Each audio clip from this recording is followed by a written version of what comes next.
Covid-19 e attenzione al rientro dalle vacanze, soprattutto se si scelgono alcune mete. Oltre ai paesi dell'Est Europa, ora la preoccupazione è per la Croazia.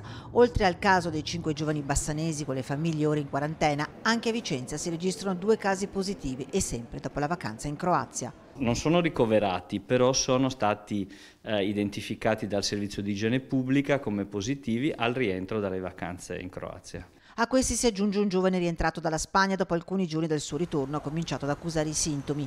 Le frontiere non sono chiuse, ma è importante seguire le raccomandazioni. Raccomanderei sicuramente per chi decide di andare in vacanza in questi luoghi, particolare attenzione, l'uso della mascherina, il distanziamento sociale, lavarsi le mani frequentemente, perché sono zone in cui è probabile che il virus circoli più frequentemente che non in Italia. Intanto all'ospedale San Bortolo di Vicenza la situazione rimane stazionaria con 3 persone ricoverate in terapia intensiva e 3 a malattie infettive, mentre si lavora sulle nuove disposizioni ai pediatri di libera scelta per il rientro a scuola. Abbiamo messo a disposizione 2 ambulatori, uno ad Arzignano, uno a Vicenza, per l'effettuazione dei tamponi.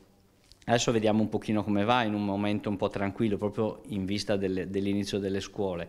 Abbiamo circa una quarantina di disponibilità al giorno per questi tamponi per i bambini. I pediatri dovranno fare una diagnosi differenziale tra l'influenza vera e propria o le sindromi parainfluenzali e un eventuale Covid.